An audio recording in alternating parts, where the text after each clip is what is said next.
And we're live. Greetings and salutations. I'm Unthoff Neverborn, the abyss that slumbers, and you are listening to Eldritch Rants. Yes, we're back to the usual format here. This is the show that dares to ask the question, who hunts the hunters? The answer to this question and many more will be answered by our missing panel of experts. It's just me and Friday tonight. That's right, it's me and... He's got a black belt in bullshit. He's the Baron of Blather. The only difference between what he does and bullshit is all in the swagger. It's Friday Bumpstick. How's it going? Howdy-o. It's the T-Rect, actually. It's Tyrannosaurus Rect. I'm working on trying to turn it into an icon so that we can use it for the channel, but I'm still working on editing it. Been a busy week for me. In case anybody cares, my wife had her tumor removed from her spine. So, yay, it's looking like she'll probably have a full recovery after a month of physical therapy and crap. And I just want to say right now that while I think I went to the best hospital and the result was good, I'm going to say right now, holy crap, American medical healthcare is fucked. You will not believe how many favors I had to pull in and what I had to do in order to make sure that this got done in less than 10 days.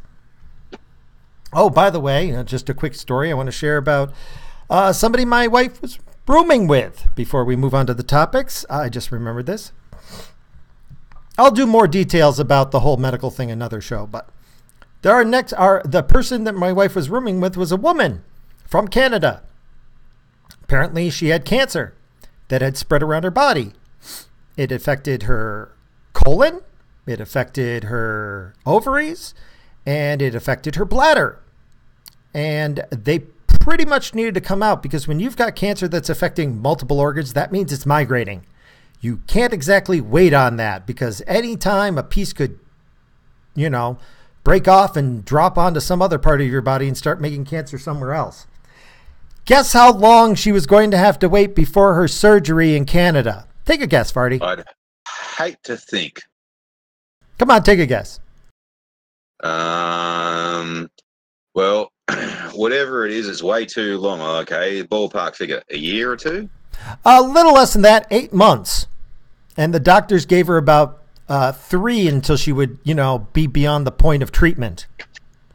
So her husband packed her up in the car, drove her down to America, and checked her into the hospital and just wrote him a check. I don't know if he was rich enough to be able to afford it, but I'll tell you this. If I was in a similar situation, I probably would have drove down from Canada, found some place that could treat her, and just keep slapping credit cards on the table saying, tell me when you need more. But don't the Canadians have that free medication, eh? Oh, yeah, it was going to be absolutely free in 8 months. I'm sorry. I've heard some scary stories, but when I was listening to her, it was like my heart pours out to you, ma'am. But apparently the hospital did a good job. They apparently have replacement bladders now that they can grow for you, and they did all sorts of events to try and get her body going again. She's probably going to be a colostomy bag for the rest of her life, but she will probably live. So hey, good for her. But 8 months. I thought things were bad here in America, and then I think about Canada, and I'm like, okay, when it got really bad, and as soon as I got her into the hospital, we managed to push everything through on a timely basis. Getting to the hospital and getting admitted was what held everything up, but still, my God. But anyway, I just wanted to mention the whole thing about Canada real quick, because your country terrifies me. I could only imagine that being told that you're totally fucked in Canada would be actually a pleasant experience because at least they'd be extremely polite about it. So you've got cancer, and if you don't get treatment in 3 months, you'll probably, be past the point of no return, and you're probably going to die. But we can see you in 8 months for your surgery, eh? Yeah, and if you die in the meantime, we'll just be really sorry, eh? Really apologetic, eh? We'll say sorry to your husband for you, eh? And we will utter our favorite phrase for Canada here, fuck Trudeau. Fuck Trudeau. I mean, seriously, that guy is a monster. He's just a nice, smiling, and as Gwendywook likes to say, tight-assed monster. Hey, so just one question about that Sheila and her husband in the hospital, right? How long did it take for him to burst out into a rendition of "Oh Canada"? And is that how you figured out they're Canadian? No, my wife just started talking with her one night, while she was doubled over in pain. And, the dearie said, "Don't worry, they do good work here." So that helped. But, well, I'll get into the particulars of that mess. But it will involve, at one point, my wife getting napalmed and having to prove that she wasn't having a virgin birth. We'll go into that later. I just wanted to give a teaser. And I'm not joking. My wife had to prove that she was not having a virgin birth. Or parthenogenesis. Christ. Jacob, what have we been discussing? That Canada was going to have a woman with multiple cancer around her body have to wait 8 months for her surgery. So she came down to America to get treatment. And my wife's tumor has been removed after having to prove that she was not pregnant, even though she had her tubes tied 30 years ago due to her autoimmune disease. So... yes, that's right. Tubes tied 30 years ago. Apparently, there's a chance you might get pregnant, and we don't want to harm the unborn baby. The fuck? Oh my God! I wanted to strangle people. I was just sitting there and going, I know getting angry isn't going to help here, but what the hell? She isn't undergoing parthenogenesis. God did not touch her and bless her with child. And she's been in too much pain to have sex with for months now.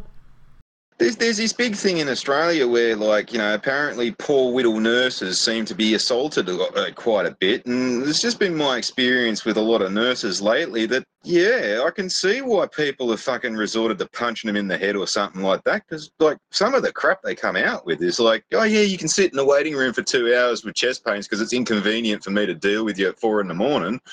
Yeah, you tried to kill me, bitch. I feel like punching your head too. Although, I will say this about the hospital. Despite all the craziness that happened, a lot of it was because of regulation. Okay?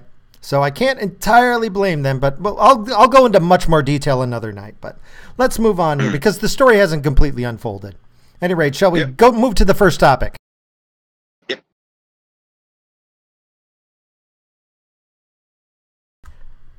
Bully Hunters! Has anybody seen the videos? Because I'll be honest, I tried to watch it. I couldn't. Oh, God, yeah. Even the audience, just the audience sitting there utterly silent.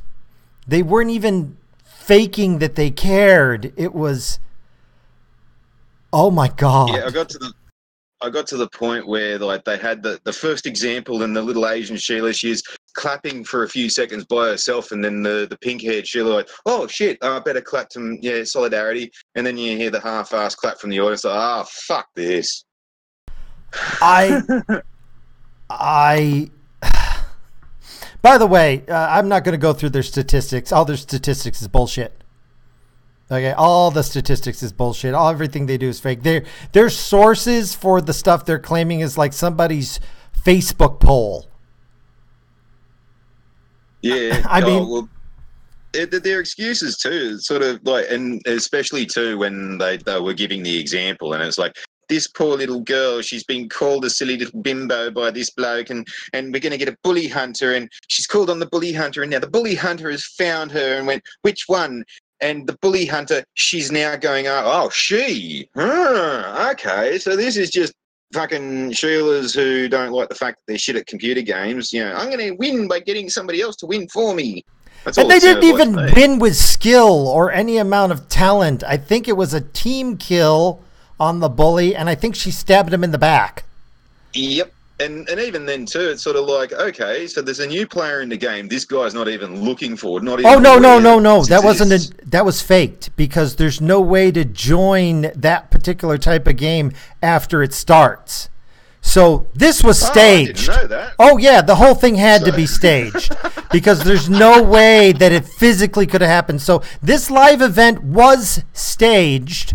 So I'm sorry, let's say you are going to make a guild called Bully Hunters. Okay, one, do not use blacklight everywhere, don't get a fog machine, don't have spotlights randomly showing around the place, and don't get some pop psychologist who's following 19th century psychology from Freud. That was the part where I stopped watching because I was going to break my computer.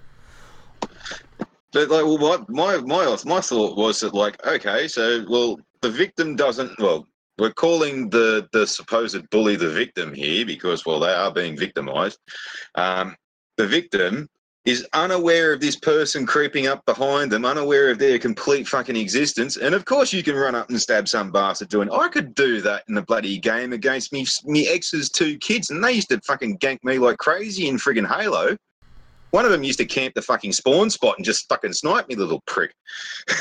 I mean, I hate to say, I want to join this game just to wait for these people to log on with Bully Hunters as their, like, team name, and I will purposely drop everything just to go and murder them as often as possible.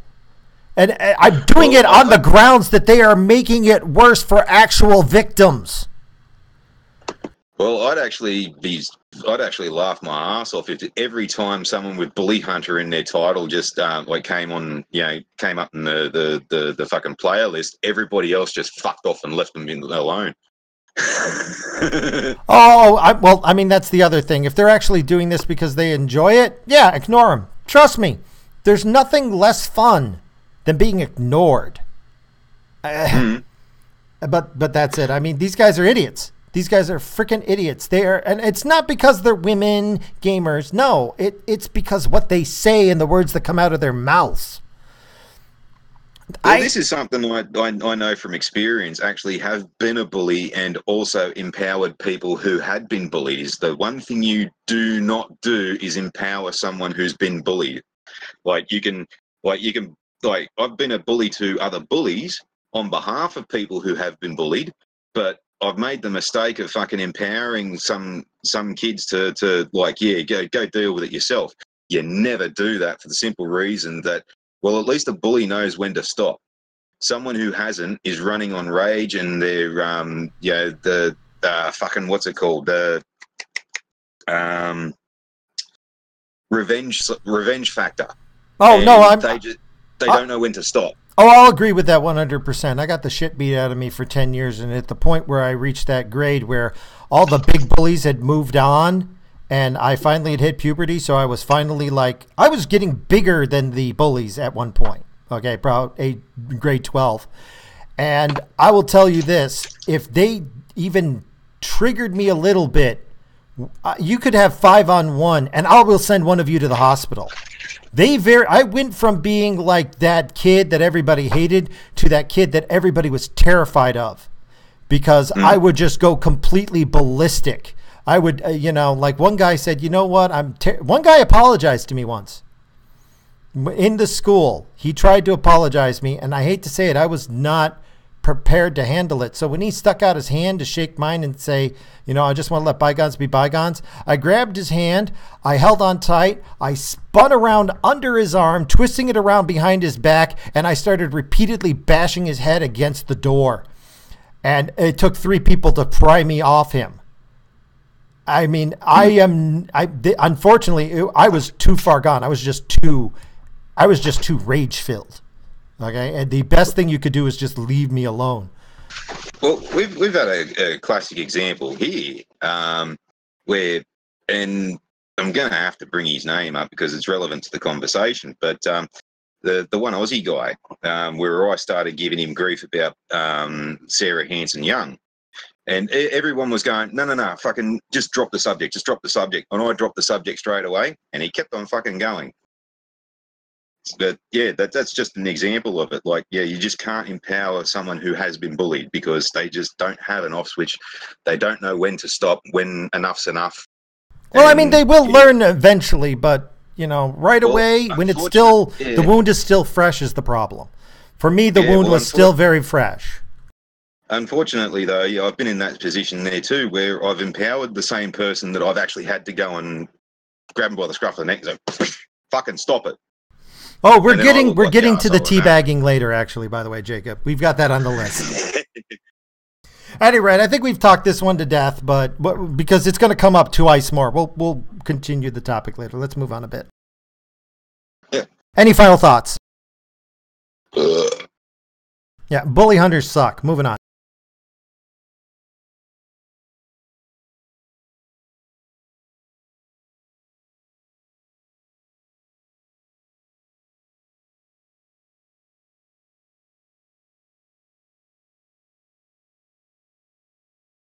There we go. Beijing's blood shortage crisis. Now, Beijing, unfortunately, you need about 1 to 3% of your population to donate blood in order to cover the requirements for it. And in China, they just don't do it because you can't get paid or reimbursed in any way for it. Here in America, if you have very rare blood types, they will pay you for it. But in China, nope, no payment whatsoever. However, the hospital is, in order to make up for the shortfall, we're saying, all right, we're going to make it so either your family or you have to donate blood ahead of time to cover your surgery. And if you don't donate the blood or find someone to donate it, you don't get it. How far ahead of time is this? As soon as you know, or is there do they give blood to people who are dying right there? I don't know. But here's what happened. Yeah, go ahead. Some blood products don't really last that long, and there is plasma products that you can make out of blood. I don't think they keep your blood for you. I think you say you bring in somebody to donate 3 pints, and then we'll get 3 pints to you from someone else that's your blood type. So it's a rotating stock sort of situation. But the problem was is people were not being able to get the blood in time, so there were people called bloodheads who you could go to and say, hey, have you donated blood? And he goes, I haven't donated blood in about 4 months. I'm willing to say I'm your relative and go in and donate a pint for you. I need about, $40. So for like that. So there was a black market for blood. Yeah. China decided, go ahead. Well, at least it's kind of amicable like that because, before all of this happened, before China was starting to get big and all this kind of stuff, they were renowned for just dragging people off the streets. Like, we've got some bloke here, he's a part of the Proletarian Bureau, fucking he needs a kidney. You look all right, come with us. Oh, but I don't want it. Stiff fucking shit, son, come here. And then, that was where a lot of that, waking up in a bath full of ice stuff came from. Oh, they've moved on to where they arrest you and convict you first. Then they can, because if you're a prisoner, then they can take your organs. So you get arrested first. Yeah. They don't just tie you down to a table now. But here's what happened. Somebody in the, elite government decided we don't want a black market of blood. That's bad. So they banned hospitals from demanding blood ahead of time. So they've run out of blood. And so there are literally dozens of people lying in the hospital going, we can't give you your life-saving surgery because we have no blood to put in you. I hope you're AB negative. No, AB positive, because then you can accept blood from anywhere. But if you happen to be O negative, you're fucked. Because you are the universal donor, but not the universal recipient. And especially, what if you're donating blood, but you have a blood-borne disease? That's not going to help shit. I mean, there's other toxins and shit that you got to just sort of normal diseases and ailments and shit that you got to worry about there. I mean, you pull some monkey off the street and give him $40 for all you could have hepatitis or something like that. But then again, too, there's rivers and shit in there that is full of fucking mercury and arsenic and all sorts of other stuff that people drink out of. So you could be in Beijing, perfectly healthy and all this. You pay some monkey that's come out from the sticks somewhere, and now your body's still riddled with bloody mercury. Oh yeah, I mean, this is, I don't know if you know, but back in November-ish, I think they decided they were going to fix their city. And so they just said to a couple thousand people, your homes are illegally constructed, get out. In December. Or when they passed a new law restricting carbon emissions to comply with the UN treaty they signed or some shit. They just shut down the coal-powered plants. They just turned them off. Well, there's a lot of people who depended on that power for, heat. Yeah. And then they also they would like, they have coal furnaces. So they would get coal and they would heat the apartment building with the coal. And nope, no coal for you. That's too much carbon.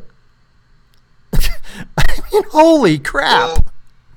Well, here's where like China's going to come unstuck with this whole failing the medical system and all this kind of stuff. The one child policy is about to bite them in the ass as well, because they got rid of that. Yeah, I know they got rid of it, but they haven't done anything to they haven't had enough time to recuperate from it. And what's going to happen is their military is ever expanding. They're trying to take places, in some cases by force, and they've sent their carrier and a couple of destroyers off to this bullshit in Syria. But they're trying to get into combat, and they're running around, talking themselves up like they're the jolly green and fucking meanest thing on the planet and all this kind of stuff. But what they're battle hungry, but they're inexperienced like hell. And what's going to happen is the first actual major conflict they're going to get into, or the confrontation, they're going to lose a shit ton of people like right off the bat. And that's going to cause, it's going to cause problems back home, because that'll actually cause a sort of a welfare state system, because you've got a lot of males that aren't around anymore, and some of these families still only have one child who's off in the military, possibly killed or maimed, and the parents are now getting to the stages where they're going to be too old to support themselves and this maimed kid if he does return. This will also bring down the amount of people that are actually employable in the place, because you're going to have two full generations that are either dead, maimed, or too old before all the young people come up. And especially if they do go to a war and they have mass casualties, this shit with the whole blood bank and all this kind of stuff, that's going to bite them in the ass too. If they're not going to be able to save their troops and all that kind of stuff, that'll cause mass dissent through the ranks. It'll cause mass dissent through the population. And that's probably where their currency is going to falter and collapse. And it's also possibly going to cause the end of the communist system in China. Oh, I agree with that pretty much. I think factors you're not taking into, though, is the major side effect of their one-child policy was there was a lot of girls murdered. Yeah. Yeah. So, unfortunately for China, and it's one of the reasons, if you look at their culture, they've been really pushing masculinity. They've really been trying to beat it into children in schools. But part of me is going, why do you need to do that? Why do you need to beat masculinity into your children? And it's because the male's more productive. Well, the males are more productive, for one, but two, it's the rise of the vagina. Because when there is no girls available, they basically, if you want to have a kid, you want to have a wife, you better be ready to pay through the nose in order to even date me. And so I think there's a legitimate fear of whether they like it or not, because, you got a scarce commodity, it becomes more valuable, that these women are going to start throwing their weight around. Because there's got to be men who are going to say, I'll do whatever you want because you got the eggs. And I think that might be why there's the big push for masculinity, because I think they can see that they fucked up. But we'll have to see. We'll have to see how it turns out. Also, too, the females are too young at the moment mostly too young at the moment to actually be of effective breeding age. So this whole getting females to a proportion where they equal the males in numbers is still going to take a couple of generations. Oh, at least 40 years at this point. At least 40 years. Yeah. Well, by that stage, if what they're going on with now is going to happen, that will put them in the welfare state. And I know there's some people out there that'll go, oh, yeah, communist country, yeah, they'll just go, fuck you cunts, we're not going to give you a welfare state. Yeah, you see how well that works when you've got the fair amount of the population who can't get paid, can't work, can't feed themselves, their kids, have to look after maimed and injured and fucking won't live long enough to do it properly. There's nothing more dangerous than a population with nothing to lose. Exactly. There's nothing more dangerous than a group of people who have got nothing to lose. And I don't care how many guns or troops you got. Trust me, you get enough people uprising at the same time, you're just fucked. But we'll see how it turns out with them. They're trying stuff, but shit like this This is just bad optics. And if they think that they have enough control over their internet to keep everybody from finding this out, the only thing they're doing is succeeding in helping the spread of rumors that are probably 10 times worse than the truth.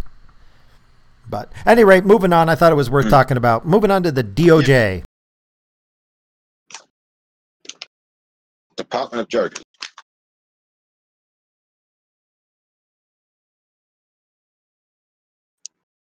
Well, they've been trying to ramp up the immigration court system to get more people evicted and kicked out of the country who are illegally here. So I think that's a good thing overall. Yeah.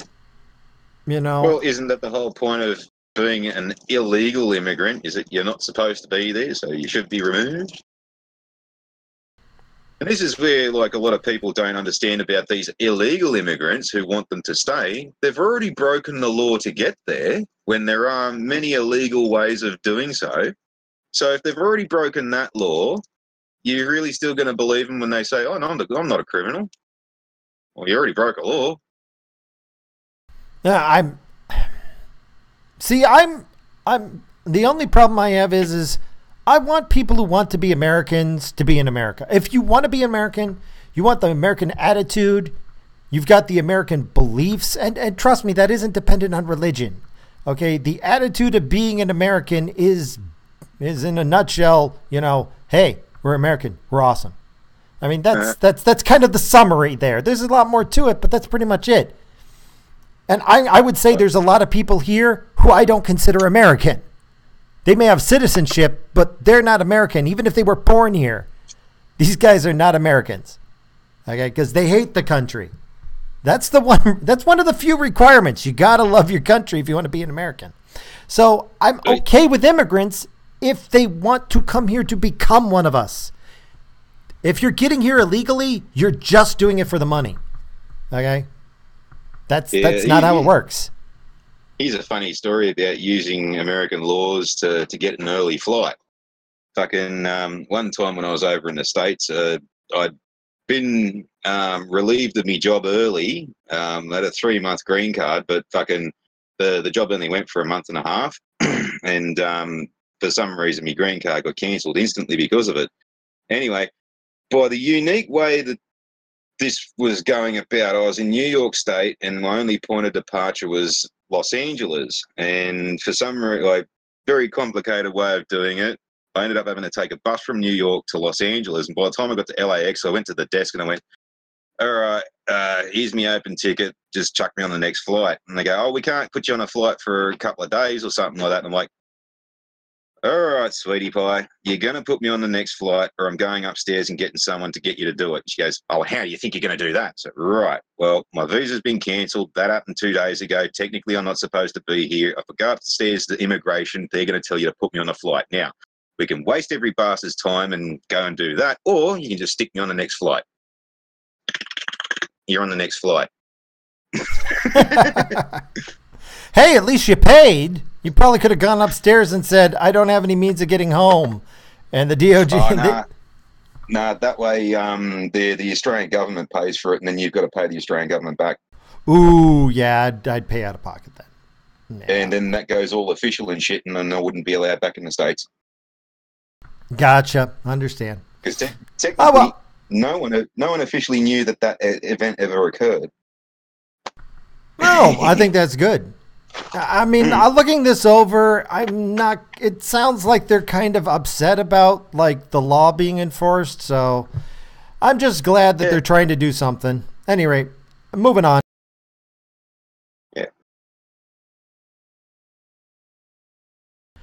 Return to Florida man. Florida man ended up in jail after his own dashboard camera showed police more than he intended. Mm-hmm. Yep, he went to the police and complained about how he had been cut off by another driver and could prove it with his dashboard camera. And when they looked over the footage, they saw him robbing a beauty store. Oh, dear. That's a classic, the drug dealer who got ripped off calls the police because someone stole his weed. I can prove this guy cut me off. I've got my dash cam here, and the dash cam shows him breaking into a store with a baseball bat from his truck. I'm just like, holy crap. Thank you, Florida Man, for once again making us smile. Oh.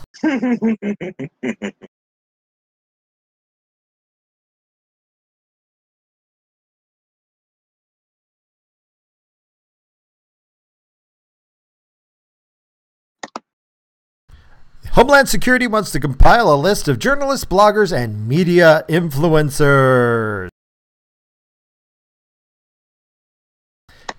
I hope we get on the list. I really, really, really want to get on this list. I really do.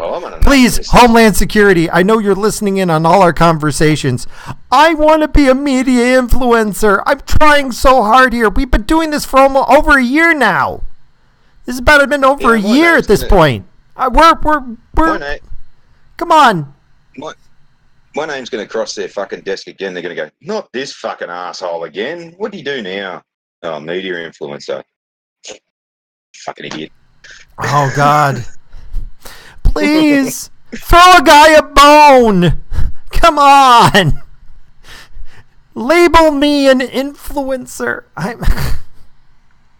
You know, it's stuff like this that really, really indicates to me that our government is run by a bunch of people who do not understand how the internet works. There's the big joke that there was this senator who was on the Senate floor discussing some internet bill, and what he said was, you know, first we need to define what the internet is. It's this series of tubes. Oh yeah, I remember that. And part of me is going, haha, nobody's that stupid anymore. And hackers are everywhere. If you see a young kid with a painted up laptop and he's frantically typing away, he's trying to get into the CIA's secret files and stuff. I will admit, when they did the interview of Zuckerberg, and we're not going to talk about it because what needs to be said, but when they were talking about the interview, and you know, one of the other senators, not the main guy, but they were like, so you have this book of faces. The fucking shit a brick. And I don't think he was joking. Tell us about your book of faces. And I'm like.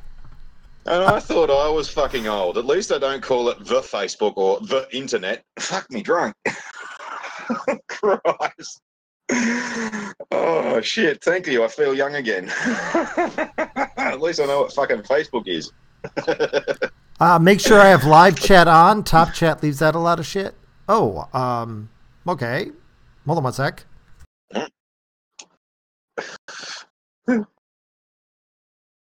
So you have these book of faces, do you?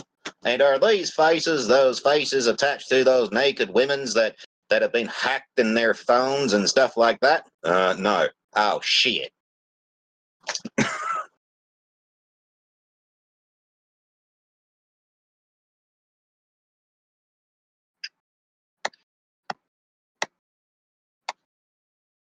Okay, there we go. Sorry about that.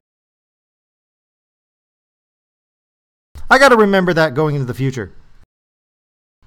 Oh, yeah, and Mike Zuckerberg, he's a lizard. Either a lizard or a robot. Possibly a robotic lizard. No, he's an evil reptilian Jew. You got to remember the Jew bit. Ah, evil reptilian Jew-bot. Oh, my God. Listening to his testimony, I was like, my God, you never going to answer any question? Oh, of course he isn't. I mean, it was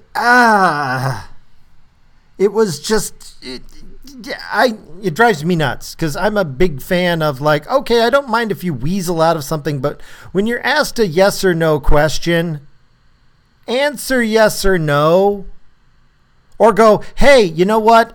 You're making some assumptions with that question, so your assumptions of the very question are wrong. Okay, so I'm not answering it. Ask the question without the assumptions, and I'll answer it. But, you know, you could do that. So somebody says, hey, Farty, have you stopped raping little boys? You know, there's an assumption in the question, and you don't have to answer it yes or no. But that said, this guy just, will you tell us what, you know, hotel you stayed at? And he goes, no. It's like, holy crap. And he wasn't even sworn in. So technically speaking, he could have lied his ass off and it wouldn't have mattered. But, whatever. Who's the White House press Sheila that looks like she's been punched in the face by an elephant? Oh, I know who you're talking about. Ah, God. At least Zuckerberg didn't do what she and Julia Gillard does. And so, we've already answered that before. And, we don't feel that we need to answer that again. Yeah, but when did you answer that? Well, we've already answered that before, and we don't feel that we need to answer that again. No, you haven't actually answered it because you can't tell us when you've actually answered it. Well, we have answered it before, but we're not going to go into that subject again. Oh, for fuck's sake. Can you please tell us when you answered it so we can look it up on Google or something?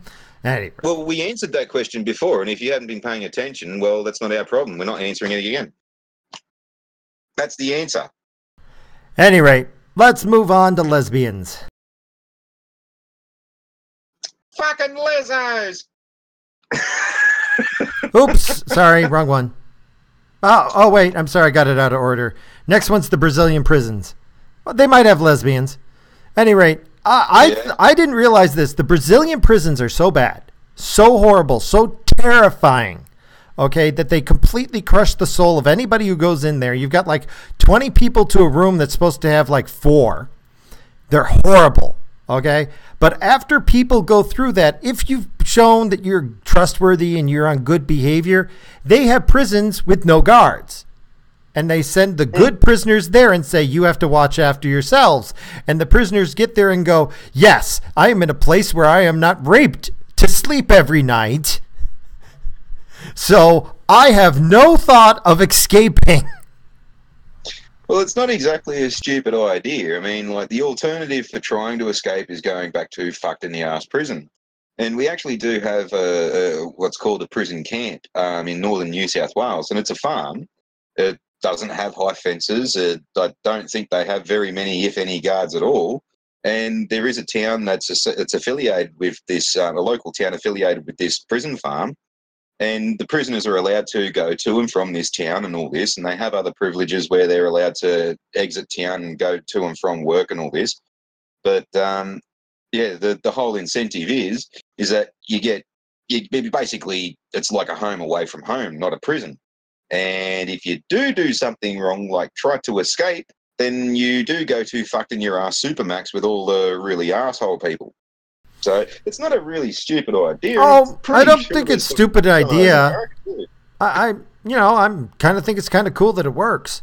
However, of course, the basis of it is that it isn't supermax prison that you get sent back to. You get sent to regular prison. It's just regular prison is incredibly shitty. Yeah.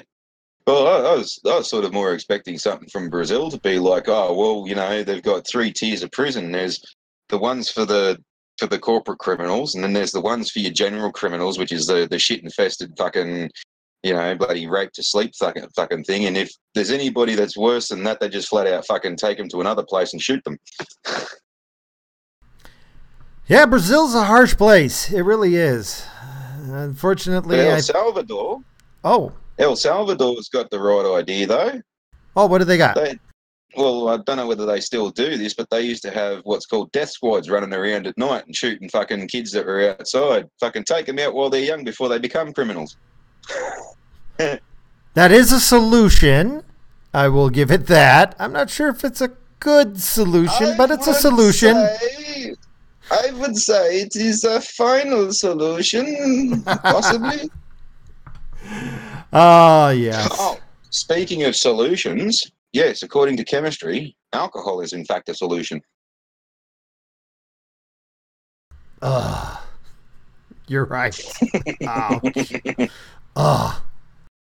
That's my excuse, and I'm sticking to it. Now we have the lesbians. If it loads. What do you say to a lesbian after she's coughed? What? Furball? What? Furball? Oh.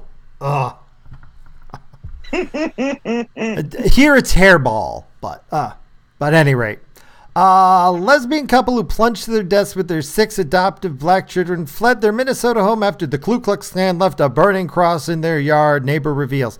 One The neighbor, when you actually track this down, the neighbor says, yeah, they told me that they came to be my neighbor because the Ku Klux Klan put a burning cross in their yard where they used to live. They used to live in, I believe, Minnesota, and there are no active Ku Klux Klan in Minnesota. All right. Jeez, where's Wendy? Oh, yeah. I'd love to get her feedback on that to tell. Maybe she could reveal to us how many cross burnings they have in Minnesota. These women were repeated liars. They homeschooled their children so that they could keep their children away from everybody else. And basically, it's quite possible from, I haven't seen all the reports yet, but it looks like they abused the shit out of them. Yeah, well, I vaguely saw some of this, and one of the kids was apparently, was it starved or something like that as punishment, or put on some restricted diet or something, and then in the accident itself, wasn't it reported that, like, one was supposed to be on drugs, and I think both of them were supposed to be drunk? Oh, yeah.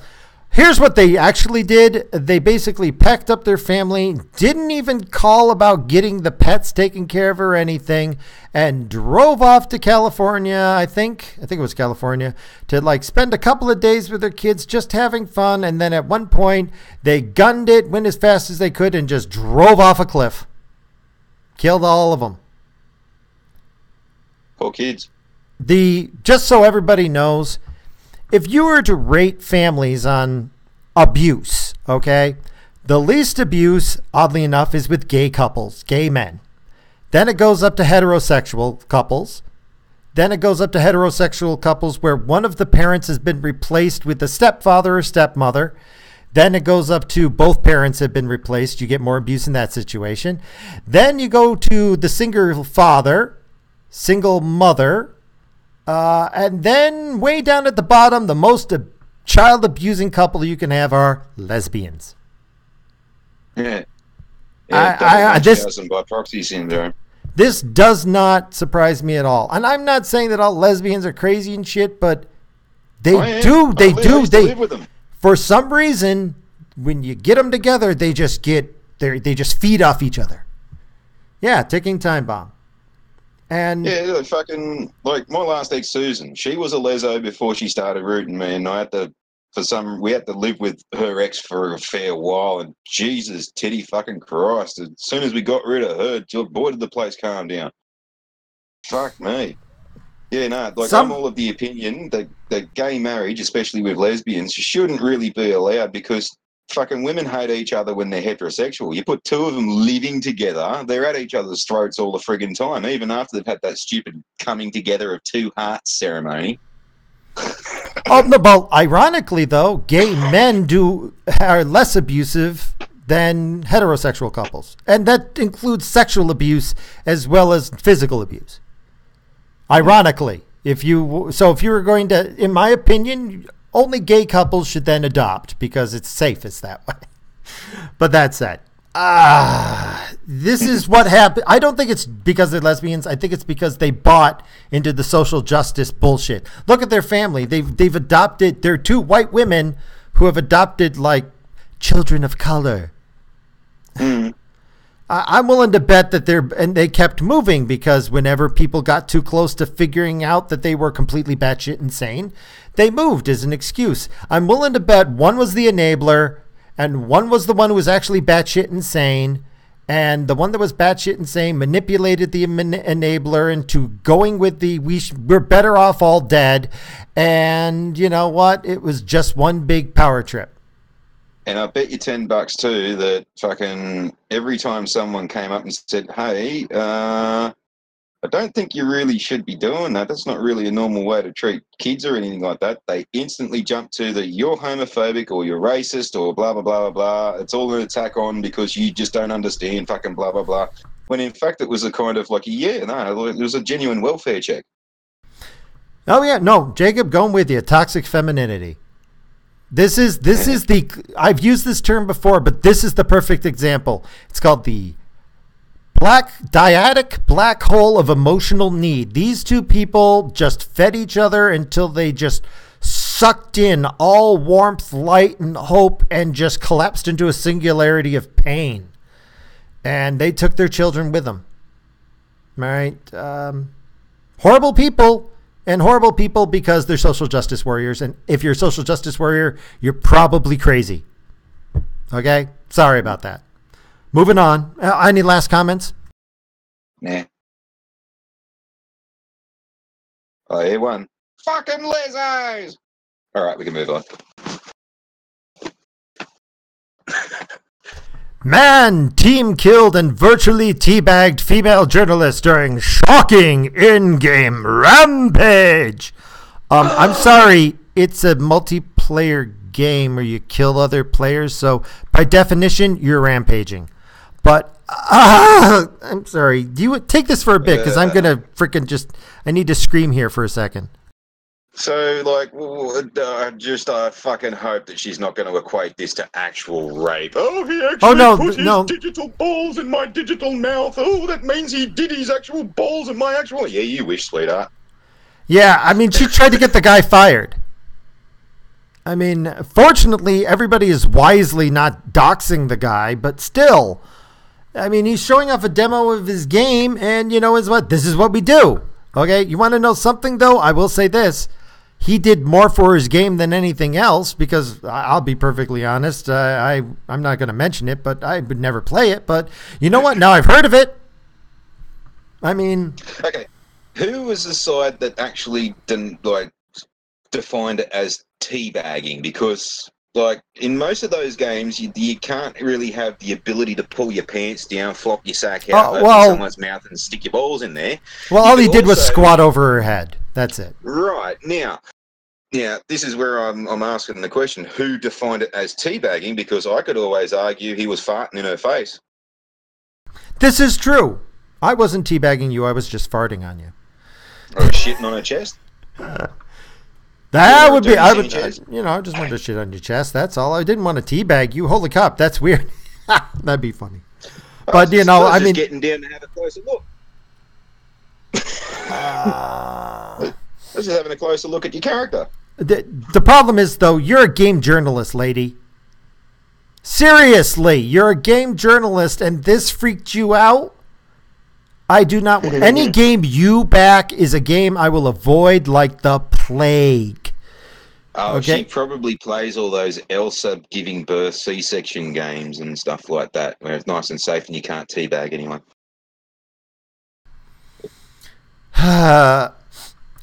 It doesn't mean anything, seriously. And if you can't take it, why are you playing the game? People trash talk. They want to get you emotional. They want to get inside your head. It's a way of messing with you.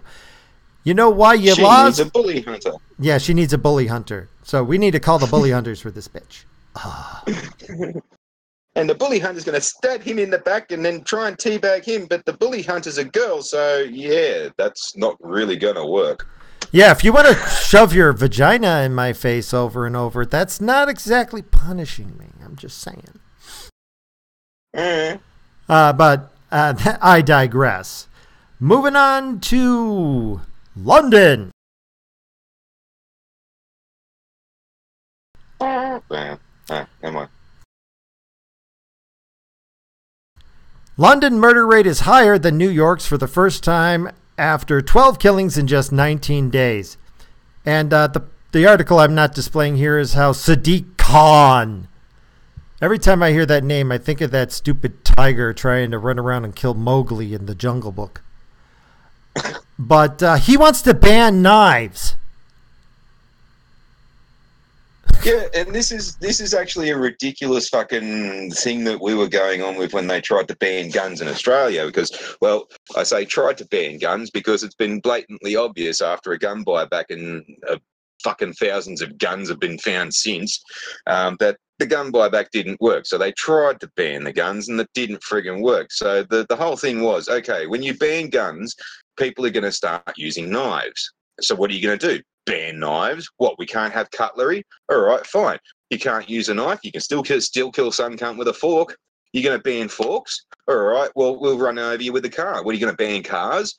Well, by the end of it all, it works down to rocks and sticks. And are you going to ban rocks and fucking trees? Oh, I actually am more afraid of a crowbar than I am of any knife.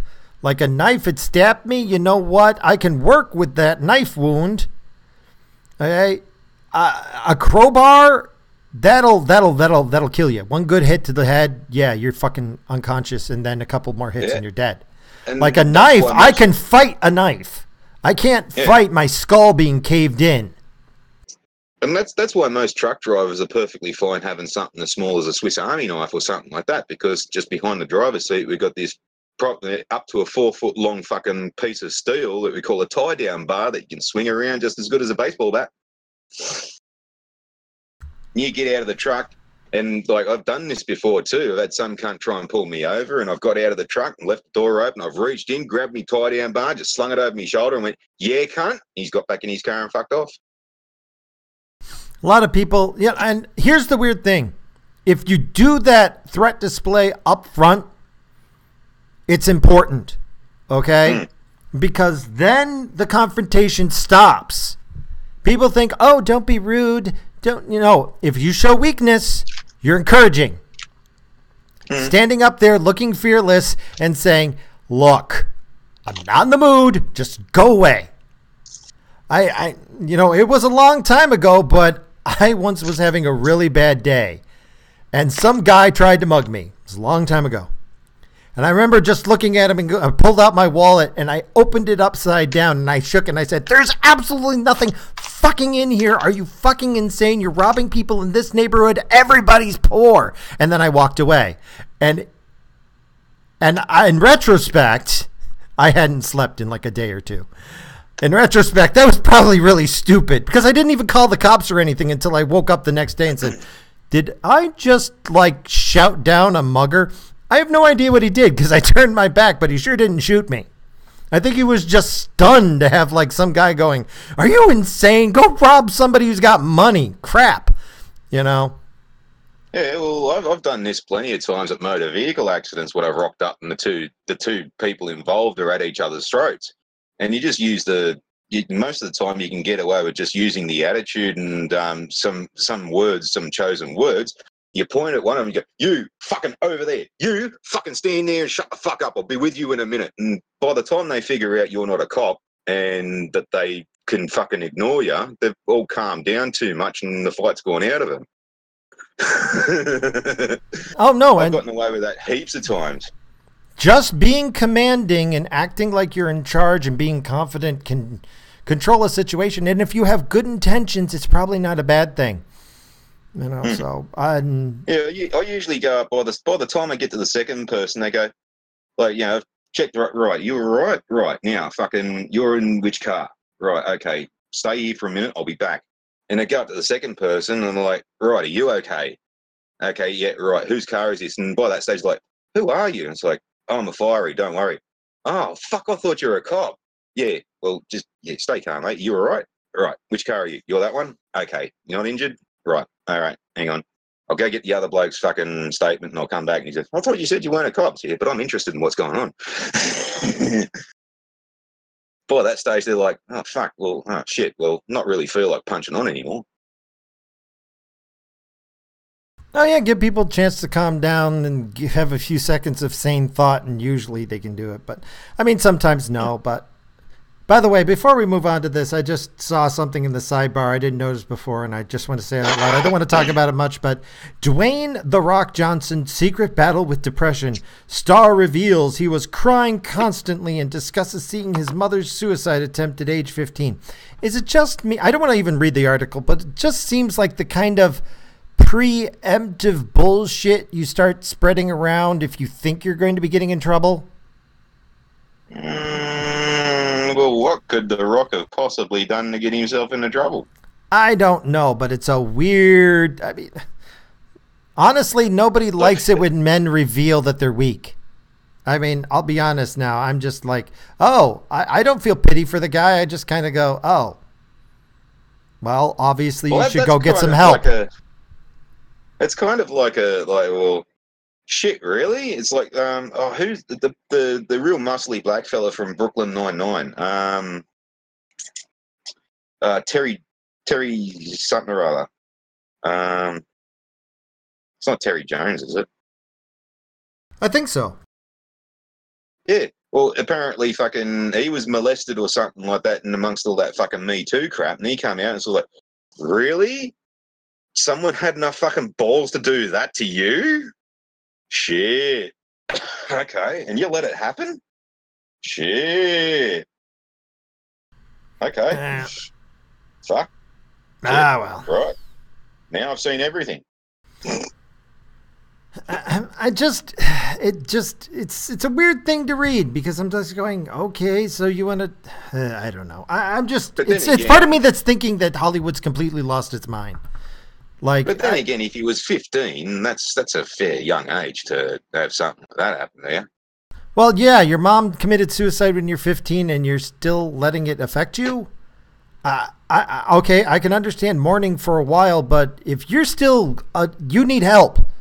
And not just a little help, but from like an actual doctor who's not going to try and milk you for your money. Because I'm wondering if that's what happens. See, people go to psychologists and psychologists start going, cha-ching. Oh, you think you got a psychosis now? Wait until I got done with you. I'm getting an entire boat out of you. You know, I don't know. Maybe I'm just reading too much into it. Moving on. This is an old one. Mueller told Trump's attorney the president remains under investigation but is not currently a criminal target. And then this immediately got forgotten by everybody. Nobody on the left wants to admit that Trump isn't a target of investigation, that Mueller's got nothing. And, well, as everybody has heard recently, Mueller decided, well, he's not a target of criminal investigation, so I'm going to seize all of the records from a former attorneys of his and look through all of his, privileged information. What the hell? In America, I understand that technically, legally, you can seize the records that an attorney has of conversations with the client. However, in America, none of that information will be admissible in court. So the only thing that Mueller can do is try and find some bullshit that Trump did, like, yeah, I used to murder and eat babies or something, and then release the information and let it leak. That's the only thing that Mueller can do with this information. If he found anything illegal in there, even if Trump was, fired and went back to civilian life, he couldn't use it. And any information that he used this to discover from, that couldn't be admitted either. Okay? Without seizing this material, if Mueller finds something later, it won't matter. Legally speaking, he just made Trump immune to anything he may have been doing at that time. Yeah, well, it's just flat out plain old basic old muckraking, really. And it will get down to the stage where I can see this Mueller person sitting in an interview going, he's a big sissy. He wears big girls' blouses and he's a liar. He's a fibber. And I know for a fact he poos his pants. Yeah. See, he's not nice. I know this is going to sound weird, but there's a part of me that almost wonders if Mueller was set up. I'm wondering if Trump went to his attorney and said, by the way, I need you to scrub your files of anything incriminating about me, burn it, okay, right now, because I'm going to go poke Mueller. I'm going to let it drop into his ear that I did something horrible and that you have all the information, so that he seizes your records and then looks like an idiot when there's nothing in there. I mean, well, that usually happens to people who are affected by tunnel vision a lot. If someone's too focused, and General Mattis is a bit like this, he's too focused on the Cold War, still being the Cold War thing, better dead than red and all this kind of shit. Those kinds of people, all you need to do is just go, hey, I heard this, and then that'll just fucking tune in their heads and they'll be fucking fixated and focused on it, and then, you can set them right up with that. Because they'll be too busy trying to bloody hunt that down instead of looking around going, hey, why is everyone laughing at me? Mueller's fucked. Like, if he cannot find anything on this, he's fucked. I mean, Trump could fire him right now if he wanted to. But Trump's not going to because, and I don't think he's going to because I think Trump knows what's in those files. And I think Trump knows the Mueller just boned himself. And by keeping this going, he's actually hurting the Democrats. And he's probably going to wait until the end where he has to admit that there's nothing there so Trump can sue the shit out of him. Well, I don't think Trump would bother suing him. He doesn't have to. This is all about politically maneuvering. And I hope that's the case because this is dangerous. I don't want the FBI to seize my lawyer. I don't know. Oh, you don't care if the FBI, if you're doing something illegal, that's why you want. No, it's not that I'm doing something that's legal. It's that I don't trust the FBI. I don't trust all the cops. All right. I have seen what they do. They are not here to find justice. They are not here to arrest criminals. They are like doctors, and they have they look at the symptoms and they diagnose the problem, and then they find the disease that fits the symptoms, which might be you. You might not actually be the one who committed the crime, but you fit all the criteria, and then they're going to arrest you, and they're not going to actually investigate because they can't. They don't have the manpower to look up every single thing. And so if you think the cops are on your side, they really want to make you think so. They're not. They just want to close the case. Not all cops, but enough cops just want to close the case. That's the problem. At any rate, anything else before we move on? Yeah. This one's just weird. Swedish zoo kills 500 rescued lizards with liquid nitrogen. Yeah, I glanced over that, and there's it's not as devastating as one might think. They found a bunch of snakes and lizards and all this kind of stuff in an abandoned pet shop, apparently, and they went to try and relocate them, but they could only relocate a certain amount. And, well, if no one's going to look after them, then, yeah, they've got to put them down. No, I got that part that, there's a certain point where rescued animals are put down. Well, lizards being cold-blooded, any old Australian will know the fucking reptiles are cold-blooded. Quickest way and most humane way is to freeze them, cool them down. Like liquid nitrogen would have been a shock to the system, and I'd say it would be sort of a little bit inhumane, but it still would have been fucking quick. Just put them in the fridge. They'll go to sleep. It'd be like falling asleep in a house fire. You'd start breathing in the carbon monoxide and you just fall into a deeper and deeper sleep until you die. Yeah, that probably would have been more humane. Like, this was... That also would have taken quite a bit of time with the amount of animals they had too. Oh, okay. Yeah, I get that. But still, this is just one of those where you're looking at it and going, I understand it probably was legal. I understand all that part, but there's a part of me going... You killed them with liquid nitrogen. I don't know. On some level, it's just making me go, huh? I mean, is this a common... I mean, there's so many questions I have for the Swedish SPCA or whatever they call them over there. It's probably like QVAP or something because with some umlauts thrown in. Yeah, well, like I said, being an Australian, I totally understand their logic. I personally think they could have done it a little bit differently, but yeah, I can absolutely understand their logic. Yeah. Oh, well, I just thought it was odd. It needed to be, shared. Yeah. It is just a weird, okay, so where'd you get that much liquid nitrogen from, straight away? And just to share with... That was... Campbell loves lizards and would like to toss these guys in liquid nitrogen and see how they feel. Like one would think that a large quantity of liquid nitrogen wouldn't be the most easiest thing on the planet to grab at a moment's notice. Yeah, I mean, I thought it was kind of expensive. I mean, Sweden's weird. Sweden is weird. They're committing suicide by, destroying their own culture, and their new method of euthanizing animals is with liquid nitrogen. This is just, they are really weird. Well, at least they didn't stick them in the oven. This is true. Yeah, that only works on Jews. I mean, oh shit, I gotta stop doing that. Yes.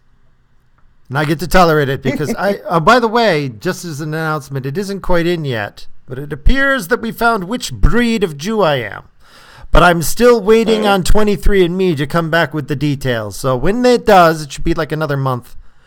I will have an episode just to go over my genetic heritage and find out what, affirmative action programs I could take advantage of. So it's going to take him a little time to sift through the ashes of that one, is it? Yeah, I hope I'm a black Jew. That's what I want to be. Well, then you'd have to turn gay, and then you'd have the trifecta, a black gay Jew. Ooh, black gay Jew. That works for me. Let's see here. Teacher basically argued that children who are like under 8 wearing lipstick and high heels in class would not be allowed because it's sexualizing young girls. So for the same reason, she wants to ban the hijab. The hijab and face veil are put on women who have reached puberty. Basically saying they are now sexually active. So when you put a hijab on an 8-year-old, you're saying it's okay to fuck this girl. And she wants to ban them because it sexualizes young girls. But there's all these people going, this is a draconian stance. It's wholly inappropriate to tell Muslims not to cover up. And it's wholly inappropriate to tell Muslims that they can't go and be pedophiles and shit because of their religion. Holy shit. I mean, just how twisted do you have to be to go, it's okay to sexualize an 8-year-old girl because of religion? Well, remember, boys and girls, in Islam, that little girl with the hijab can actually be married to a fully grown man. Yeah, I believe in Sweden their reaction was, it's okay that you're married, but you can't have sex until she's of age. Yeah, and what goes on behind closed doors is none of their fucking business. That country's effed up. That country's attempting to commit suicide. That's all I can think of. And they already have. They just don't know it yet. And oddly enough, there's a part of me, because it's the world's first feminist humanitarian superpower, there's a part of me who actually wants to see it happen. I mean, I hate to admit it, but there's a part of me who's actually sitting there and going, no, nobody should save you. Do more. Do more. Bring in more refugees. No, go for it. Bring in all the refugees. Keep it up. I really want to see what happens.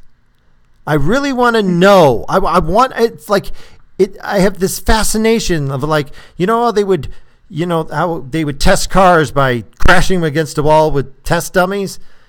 I have that same fascination of watching a car smash into a wall. I'm like watching this and going, yeah, this is like a country smashing into a wall. And I want to watch. I do. I have reached a point where I no longer want to save Sweden. Yeah, that analogy doesn't really work for me because you can actually find out useful information by watching a car accident and seeing how the vehicle reacts and bends and contorts and all this kind of stuff.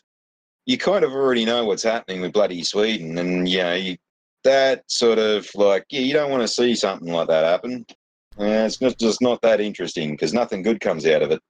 Well, we don't know. We don't know how this is going to play out. Maybe something interesting will happen. It'll probably be interesting in a horrifying way that will, go down in history as like the first country to commit suicide. But, we don't know how this will unfold. I have a thought. See. Oh, sure. I don't know about the rest of the world, but I've heard a lot of dumb shit feminists in Australia say stuff like, if women were running the world, there'd be no such thing as war. Okay, well, tell that to fucking Margaret Thatcher and fucking Theresa May, who just almost, one went to war and one's almost started fucking World War III. Oh, I just point to the white feather movement in World War I. Where if you didn't go off to war, a woman would come up and give you a white feather, which is basically their way of saying, no woman will fuck you until you go off to war. So you got a choice. You could Yeah. risk getting killed and have no children, or you can stay here and know you will have no children. Yeah, well, it's that's classing them as cowards.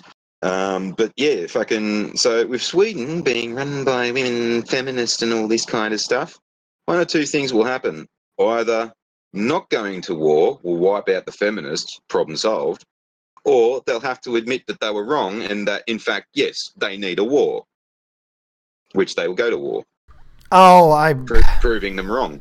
I There will believe be if no wars women under completely ruled the world, you would see a lot more wars. Oh, Because fuck yeah. they wouldn't understand the reasons for, intimidating action, which actually we'll bring up this topic later because it's But the more benefit relevant of- to a further article. The benefit, though, of a fully women-led world that would be at war, it'll only be the leaders catfighting against each other while all the blokes are sitting back going, fucking Jesus, this is fun. Are you kidding me? No. They will be railroaded into being drafted and sent off to die. Okay. Cool. We can get rid of all the bimbos. Yeah, the men will be the ones who go and fight. The women are in charge. That doesn't mean that they're the ones fighting. It just means they're the one telling who goes to die. But, Well, that's the funny little thing that they're, cognitive dissonance on their part too. It's like, oh yeah, you scrawny little Sheilas, you're going to tell us to do something, are you? Yeah. How did that fucking work when you thought you had power back before, huh? How did those AVOs work out for you? Hey?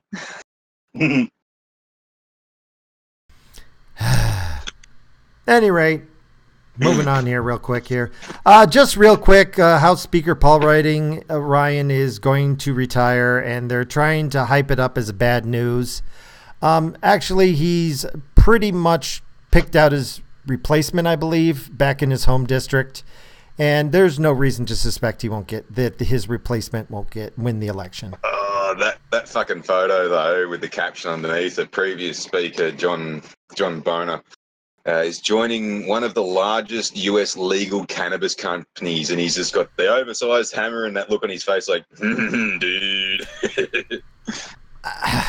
I suspect the reason why he's going is because he realizes he's lost all of his credibility with the Republicans. He's tried to play both sides and you can't do it.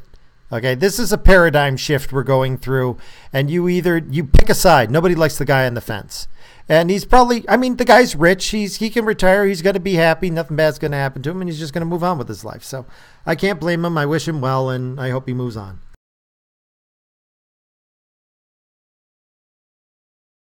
Campbell, I'm on Teg's side.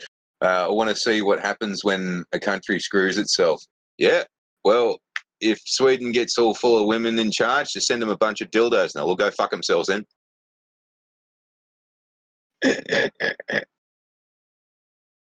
Oh, it's their top level people are all women. There are no men in charge of that country at the toppest level. It's all female. Righto. Where's that website for that bag of dicks company? This one's a little old. I didn't get to it. I wanted to get to it last week, but I'm getting to it now here. University of Texas professor was threatened by Antifa over a domestic violence incident from 2016, and he was found dead in his home on Thursday. Cause of death unknown. I'm not sure if Antifa actually was behind it and all, but, get out, Morissette, or else. Watch your back, Richard. Maybe they just pushed him to the point where he committed suicide and he just couldn't bother anymore. That happens a lot, unfortunately. People, especially with men who think, oh, my God, I'm going to lose my job and shit. And they just go, you know what? Fuck it. All my self-esteem is tied up in this, and I'm 57 years old, and I'm not prepared to do something new. So... Tyler Durden. Who? So Brad Pitt's been writing fucking articles. It kind of seems funny when they say cause of death unknown. Surely they couldn't have said something along the lines of whether it was of suspicious circumstances or not. It's pretty rare nowadays that you could walk up to someone and go, fuck if we know how he died. Was it natural causes? Was he, did he have a noose around his neck, an apple in his hand, and his hand around his dick? Or did he just looked like he fell asleep and never woke up. Like, there's ways you can fucking sort of differentiate that kind of stuff instead of just saying cause unknown. But yeah, Tyler Durden, wasn't that bloody Brad Pitt's character in Fight Club? I think so. Mm. So that's the pen. That's the bloke who penned that article. Ah, gotcha. Well, I mean, overall, I don't feel the need to follow this up too much, but my just point is Antifa, you can't, I mean, they've been ignored too long, okay? They're not a joke. They're incredibly dangerous. They are terrorists. Period, end of statement. To scare people for political ends, that's terrorism, okay? And these idiots, they're full of hate. And even if 99% of them are stable, it's that 1% that's going to go and murder somebody. So maybe they did it. Maybe he just committed suicide. I don't know. But, this is the reason why they shouldn't take away your right to have a gun. Yeah, well, there's a sort of a theory that I'll entertain on this kind of a thing with Antifa. Has anyone noticed that the protests have kind of died off? Oh, well, they've lost money. Yeah, well, this is shortly after the whole BAM situation and all this, by any means necessary and all that crap.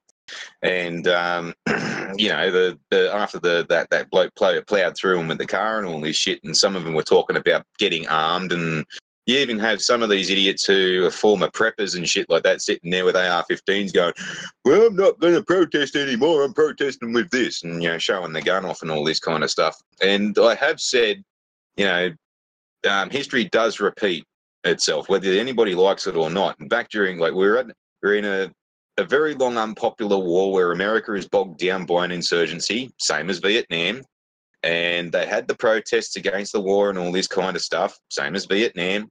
And then you have some of these groups that sort of went underground. One of them was actually called the Weather Underground. There was another famous mob, the Symbionese Liberation Army, or the SLA, and they were famous for kidnapping Patty Hearst, and kidnap with quotation marks, because she fucking took their side in it by the end of it. And no, that wasn't bloody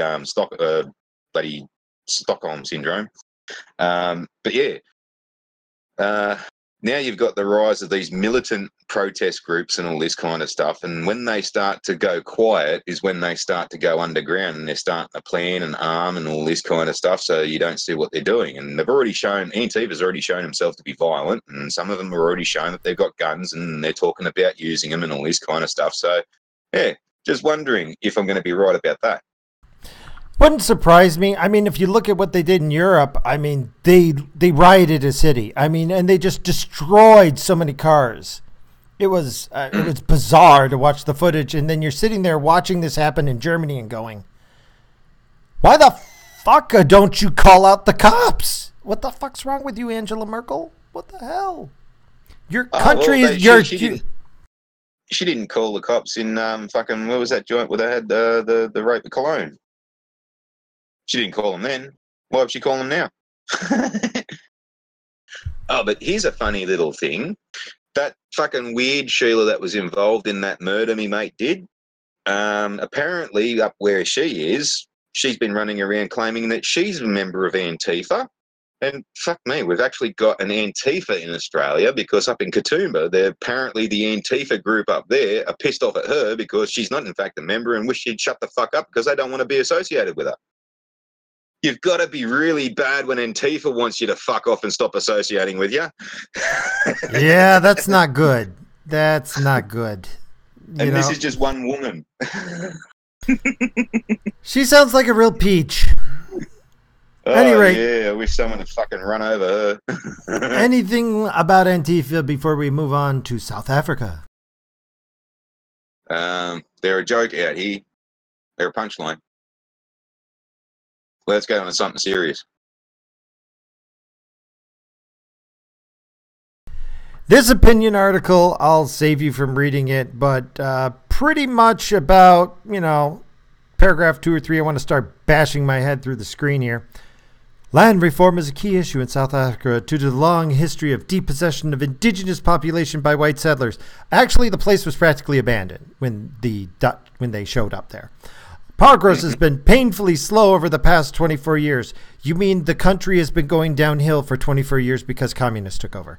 But the question of land is now suddenly at the top of the political agenda. Yes, because the country is going to shit, and I know people from there who can't get health care, who the roads are full of crap, and I deal with a lot of people with cats. Getting health care for cats is practically impossible. There are no vets. There is no medicine for pets. Okay, which is, I know that sounds like an odd thing to bitch about, but, there's a few things I care about in my spare time, and helping, cats is one of those things, and they're fucked there. Cats are fucked in that country. I'm surprised they're not getting eaten.